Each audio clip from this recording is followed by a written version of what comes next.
Hey Tribe, it's Steph, and today we're going to talk about rolling up from a forward fold.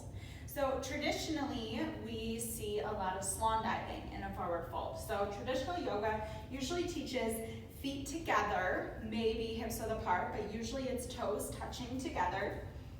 Swan diving, reaching the arms up, and then folding down, and then usually keeping the legs straight as you release into that forward fold. Maybe walking the hands back, maybe hooking elbows, but typically it's taught that this is stretching your leg muscles, and then we're just told to sweep up and down. So first things first, when you do the sweeping motion, typically you're just moving from your low back. So you're just adding a lot of extra weight and pressure, moving from your low back instead of moving from your legs. Also, when we don't bend our legs, we're hanging out in our joints instead of engaging our muscles.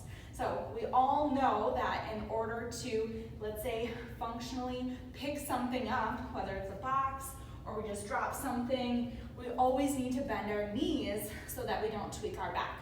So let's relay that same information into our yoga practice, making it more functional and good for our bodies long term. So we're going to start with the foundation of the forward fold.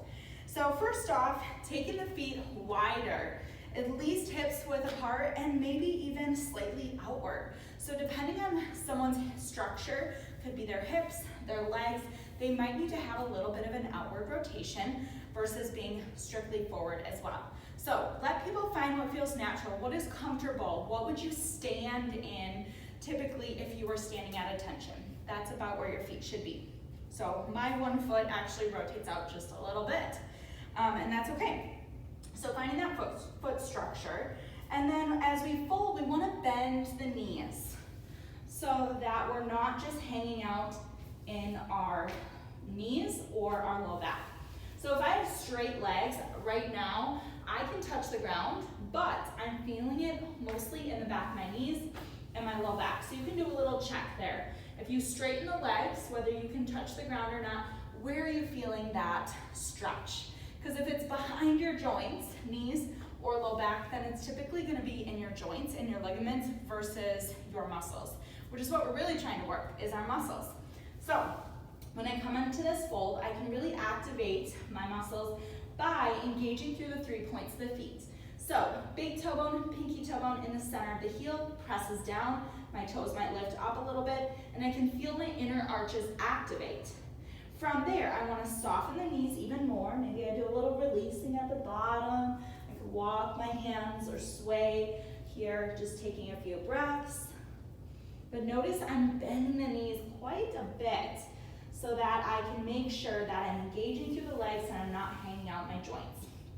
From there, activating the feet, bending the knees, I'm going to let my arms hang as I roll up through the center. I'm going to think about sending my sitting bones back a little bit so that I'm not tucking or rounding through the pelvis too much.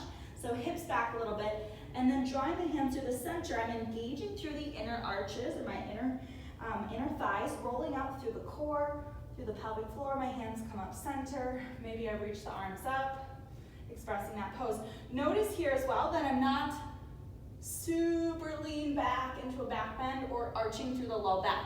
So especially if you tend to have a low back arch, just really paying attention to that, making sure that I'm not thrusting through my chest or my ribs forward and dumping into the low back. And I, for certain, need to be aware of that when I'm doing this because I tend to have a little bit more of a low back curve. So when I'm rolling up, I'm drawing in and up, engaging through the legs, engaging through the core, the pelvic floor, rolling the hands up through the center, still drawing in and up here, and then maybe I neutralize the arms, the shoulders. So this could be the top of my roll up, and then I'm going to bring the hands back through the center, bend the knees as I come all the way back down. Versus swan diving up, swan diving down. I didn't really engage my muscles at all. I'm just, like I said, hinging from my low back and usually putting extra tension and pressure on the knee joints in the back joint back when we don't need that extra tension. So try it. Feel the difference between the swan dive with legs straight or bending the knees and kind of unfurling on your way up. Inhale.